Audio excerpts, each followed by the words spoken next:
जो मंत्र गुप्त रूप से प्यारी जी ने अपने श्री मुख से दिया, वही मंत्र पीपल के पत्ते में अंकित करके दिया।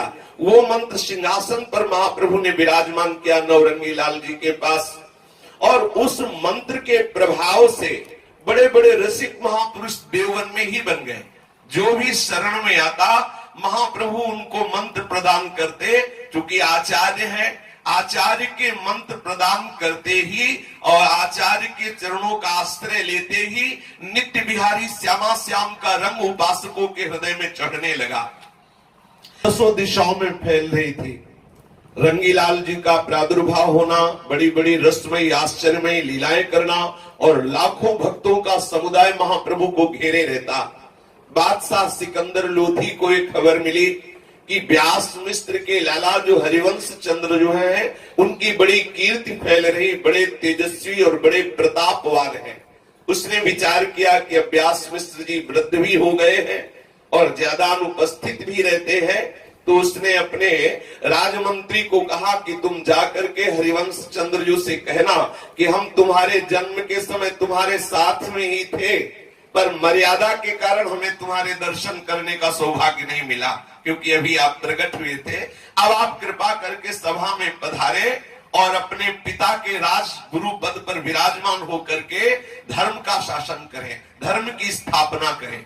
महाप्रभु के पास सिकंदर लोधी का राजमंत्री राजवैभव सामग्री लेकर गया और महाप्रभु से कहा कि बादशाह की आज्ञा है कि आप राज दरबार में राजगुरु पद पर विराजमान हों और धर्म की स्थापना करें। व्यास मिश्र जी ने कहा, देखो बेटा, हम वृद्ध हो गए हैं, राजा स्वयं ऐसी आकांक्षा कर रहा है, अब तुम्हें ये बात नहीं टालनी चाहिए। महाप्रभु ने मुस्कुराते हुए कहा कि हमें किसी और बादशाह के शासन में या उसके दिए हुए पद पर बैठने की आवश्यकता नहीं है। साधारण मनुष्य इनको बादशाह माने, हमारे हृदय के बादशाह तो श्री श्यामा श्याम है। हम किसी और के सामने जाकर के झुककर इस बात के लिए नमस्कार करें कि बादशाह, ऐसा कभी नहीं हो सकता। हम श्री श्यामा श्याम के रिझाने में ही लगे, एक क्षण भी हमारे पास खाली नहीं है कि मैं जाकर बादशाह को उपदेश कर सकूं। असंभव, बिल्कुल असंभव, मैं राज दरबार में नहीं जा सकता।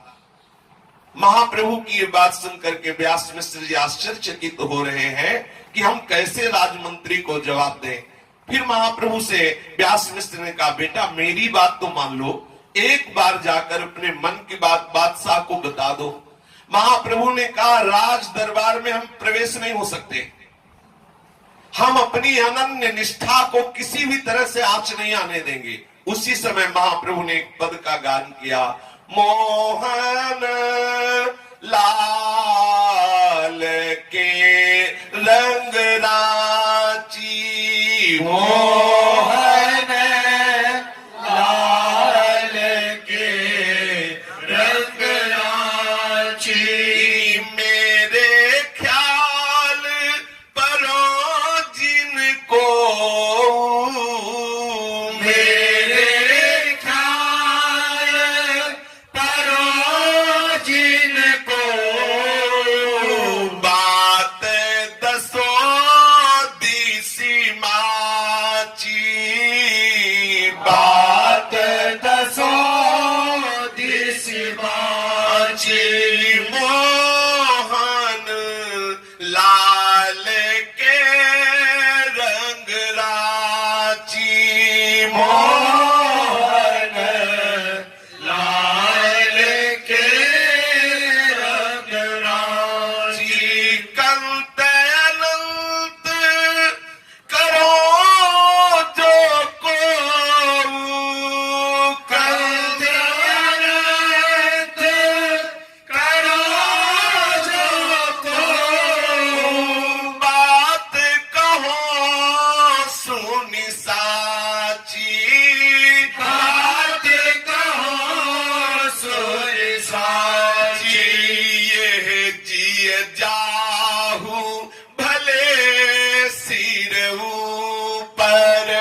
किसी भी प्रकार से बादशाह के सामने जाने की इच्छा नहीं है।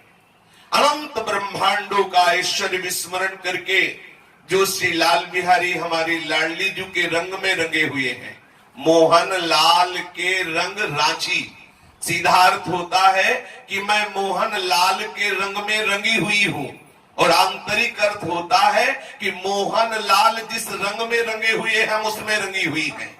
हित सजनी जो है मोहन लाल किस रंग में रंगे हुए हैं? लाडली जू के रंग में रंगे हुए हैं, किशोरी जू के रंग में रंगे हुए हैं। किशोरी जू ने श्री लाल जू को अपने महाप्रेम रंग में अधीन कर रखा है। जाके अधीन सदाई सावरो या ब्रज को सिद्धदास। महाप्रभु ने कहा अनंत ब्रह्मांडों की प्रभुता का विस्मरण करके जो मोहनलाल श्री श्यामा जू के रंग में रंगे हुए हैं, हम उसी रंग में रंगी हुई हैं।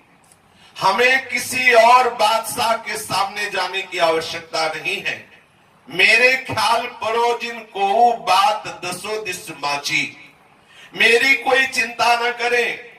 इन स्वाप्निक जगत के धन सम्मान पद प्रतिष्ठा प्रदान करने वाले बादशाह की किसी भी तरह की हमें कोई आवश्यकता नहीं है।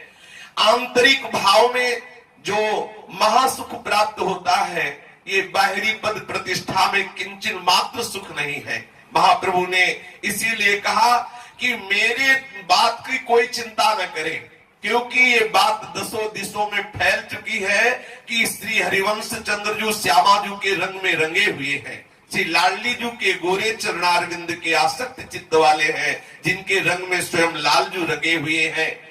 मेरी कोई भी चिंता ना करें, मेरे ख्याल परो जिनको। इसमें व्यास मिश्र जी के लिए भी संबोधन है कि आप ये भय मत कर लेना कि बादशाह तनिक भी खिलाफ होकर के हमें किसी भी तरह की विपत्ति या कोई कष्ट प्रदान कर सकता है। जिनके भय से काल भयभीत होता है, वो प्रभु हमारी प्यारी जू के अधीन है। अब मेरी चिंता मत करो।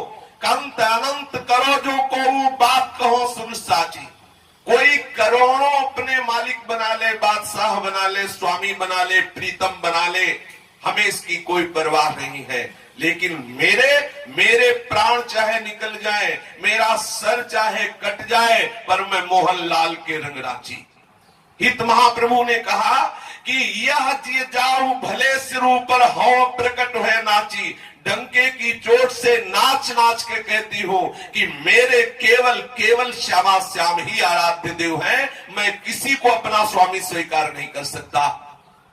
मानो व्यास मिश्र जी ने पूछा कि आप इतनी अनन्य निष्ठा अपने प्रीतम श्यामा श्याम के प्रति कर रहे हैं, तो क्या श्यामा श्याम आपके प्रति ऐसा प्यार करते हैं? तो बोले हाँ। जागृत शयन रहते उरवू पर, जागृत शयन रहते उरवू पर, मणिकंचन जो पाची, मणिकंचन जो पाची। श्री हित हरिवंश डरों का के डर, जय श्री हित हरिवंश डरों का के डर। होनाहीन मति काची, होनाहीन मति काची। जय श्री हित हरिवंश डरों का के डर, होनाहीन मति काची। जय श्री हित हरिवंश डरों का के डर, होनाहीन मति काची। मोहन लाल के रंग रांची, मोहन लाल के रंग रांची। मेरे प्रीतम श्यामा श्याम मुझे कितना प्रेम करते हैं, मैं कैसे बताऊं। जागृत सोते हुए स्वप्न में भी हमारे हृदय में खेलते रहते हैं। जैसे कोई मणियों से जटित माला धारण किए रहे अपने ऊपर हृदय में, ऐसे हमारे श्यामा श्याम प्रतिपल हृदय में नित्य विहार करते रहते। एक क्षण के लिए भी श्यामा श्याम हमसे कभी अलग नहीं होते। सिद्धांत भी है, नाम बाणी जहां श्याम श्यामा तहां, नाम बाणी सुनत श्याम श्यामा सुबस, नाम बाणी निकट श्याम श्यामा प्रगट। इस दृढ़ सिद्धांत है, यदि प्रियालाल का नाम चल रहा है, वाणी का गायन चल रहा है, तो प्रियालाल हमारे समीप विराजमान है। दर्शन इसलिए नहीं हो रहा कि अभी अन्य आश्रय है, अभी अन्य भोगों का चिंतन है, अभी अन्य सत्ता महत्ता हमारे हृदय में है। अगर ये अन्य सत्ता महत्ता आश्रय और भोगों की कामना नष्ट हो जाए तो अभी दिखाई देगा कि श्यामा श्याम हमारे सामने विराजमान है। महाप्रभु ने कहा, जागृत शयन रहे तो ऊपर मणि कंचन जो बाची। जैसे मणि की कंचन की माला ऊपर हृदय में विराजमान रहती है, ऐसे ये नीलमणि श्याम सुंदर और कंचन मणि श्री लाडली जो महाराज हमारे हृदय में खेलते रहते हैं। जैसे हरिवंश डरो काके डर हो नाहीन मति काची। मैं कोई कच्ची मति वाला नहीं हूँ कि मैं किसी के भय से भयभीत हो जाऊंगा कि बादशाह क्या कहेगा, पता नहीं बादशाह नाराज हो जाएगा, क्या कर देगा। ये सब कच्ची मति वाले सोचते हैं। मैं तो सिर्फ मोहनलाल के रंगराची, मैं मोहनलाल के ही रंग में रंगी हुई हूँ। बादशाह से सम्मान प्राप्ति, बादशाह से सुख प्राप्ति की लालसा या जीने की लालसा ही जीव को भयभीत करती है। मेरे प्राण अभी निकल जाए पर मैं श्यामा जू का ही होकर के प्राण त्यागूंगा, अन्य किसी आश्रय को स्वीकार नहीं कर सकता। ऐसी अनन्य निष्ठा की बात सुनकर के व्यास मिश्र जी के हृदय में बहुत आनंद हुआ कि जैसी इनकी रूप माधुरी वैसी ही इनकी अनन्य निष्ठा। कैसा अद्भुत उपासना का स्वरूप प्रकाशित है। स्वयं बादशाह आवाहन कर रहा है और महाप्रभु ना कर रहे हैं। अपने इष्ट की अनन्यता प्रत्येक उपासक में ऐसी होनी चाहिए कि अगर हमारी बात बने तो हमारे आराध्य देव से बने, नहीं दूसरे से कदापि बनना स्वीकार न करे। अगर हमारे हृदय में किसी का भय है, किसी के प्रति तनिक भी ऐसा है कि ये नाराज हो जाएगा, तो समझो आपने अभी इष्ट की महिमा नहीं समझी, अपने इष्ट की शरणागति स्वीकार नहीं की। नहीं तो शरणागति का पहला लक्षण है निर्भय हो जाना।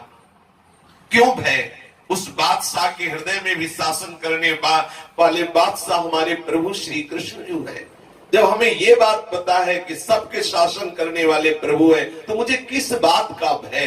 अगर भय है तो अभी शरणागति नहीं है, चिंता है तो शरणागति नहीं है, शोक है तो शरणागति नहीं, संशय है तो शरणागति नहीं, विपरीत भावना है तो शरणागति नहीं। अपने आराध्य देव की अनन्य निष्ठा का अद्भुत प्रभाव पड़ा कि बादशाह जब ये सुना कि हरिवंश चंद्रजू ने मना कर दिया है तो और प्रसन्न हुआ कि धन्य है उनकी निष्ठा। कभी हमें अगर आगरे जाने का समय मिला तो हम फिर लौट करके दर्शन करेंगे देववन में हित महाप्रभु के, ऐसा कह करो। प्रसन्न हुआ, उसको बुरा नहीं लगा। इससे प्रतीत होता है यदि आप अपनी अनन्य निष्ठा में रहेंगे तो देवी देवता जितने ग्रह नक्षत्र और व्यक्ति सब आप पर प्रसन्न हो जाएंगे। गोस्वामी तुलसीदास जी ने कहा, जा पर कृपा राम की हुई ता पर कृपा करे सब कोई। जामवंत कहा सुन रघुराया, जा पर नाथ करो तुम दाया। ताहि सदा शुभ कुशल निरंतर, सुर नर मुनि प्रसन्नता ऊपर। सोई विजयी विनयी गुण सागर, तास सुजस त्रैलोक उजागर। पूरे त्रिभुवन में उसका यश छा जाता है। समस्त देवी शक्तियां उस पर प्रसन्न होकर उसका सहयोग करती है। जितने भी अव्यक्त और व्यक्त महापुरुष हैं, सबका आशीर्वाद उसको प्राप्त होता है। कौन ऐसा है जो अपने आराध्य देव की अनन्य निष्ठा लिए हो और उसका बाल बांका भी कर सके? विश्वास रखना अपने इष्ट पर, पूर्ण अनन्यता से ही इस रस का अनुभव होता है। व्यास मिश्र जी चकित हो गए कि श्यामा श्याम की अद्भुत कृपा है जो हमें ऐसे अनन्य निष्ठा वाले महापुरुष का सानिध्य मिला और ये पुत्र रूप में हमारे यहाँ प्रकट हुए। जिस समय महाप्रभु श्री रंगीलाल नौरंगीलाल जी की सेवा में और निरंतर मंत्राकार वृत्ति में तन्मय थे, तो ये बड़े बड़े महापुरुष आकर के महाप्रभु के शरणागत हुए। जैसे भगवान का जब अवतार होता है तो विविध रूपों में भगवत पार्षद प्रकट होते हैं, ऐसे श्री हरि की महाप्रेम स्वरूपा जब बंसी हितजू महाराज के रूप में प्रकट हुई तो बड़े बड़े महापुरुष धाम से आए और महाप्रभु जिस रस को प्रकाशित करने के लिए अवतरित हुए, जा जाकर दूर दूर प्रांतों में इस रस की स्थापना की इन महापुरुषों ने। श्री विठल दास जी, श्री नाहरमल जी, श्री मोहन दास जी, श्री प्रमदानंद जी, श्री पूरन दास जी, श्री प्रियादास जी, पंडित हरिदास जी, सेवादास जी, श्री नंदाजू, श्री ज्ञानूजू, श्री गोपालाजू, श्री रंगाजू, श्री मेधाजू, श्री गांगूजू, श्री गोविंदाजू, ये महाप्रभु के निजी पार्षद के रूप में आकर के सब शरणागत हुए और निज मंत्र के प्रभाव से नित्य विहार रस के ज्ञाता हुए। हित महाप्रभु ने इन सबको निज मंत्र प्रदान किया और ये बताया कि हमारी जो रसमयी उपासना है श्री किशोरी जी के गोरे चरणारविंद के अतिशय प्रेम से ही पूर्ण होती है। जब तक लाल बिहारी की कृपा नहीं होती तो गोरे चरणारविंद में प्रेम नहीं होता। लाल रंगीलो गाइए ताते प्रीति रंगीली पाइए। श्री लालजू महाराज अर्थात श्री कृष्णचंद्र जो जिस उपासक की उपासना से प्रसन्न होते हैं उसे अपने प्राण धन श्री किशोरी जी के चरणों में प्रेम प्रदान कर देते हैं और जिससे किशोरी जी के चरणों का प्रेम प्राप्त होता है वो नित्य नित्य नवीन नवीन महारसमय लीलाओं का ज्ञाता हो जाता है। अर्थात नवनिवृत्त निकुंज में क्या हो रहा है इस रस का वो दर्शन करता है, इस रस का रहस्य जान जाता है, वो इस रस रीति में पूर्ण रूप से समर्पित हो जाता है, जिसके हृदय में श्री गोरे चरणारविंद का आश्रय होता है। इस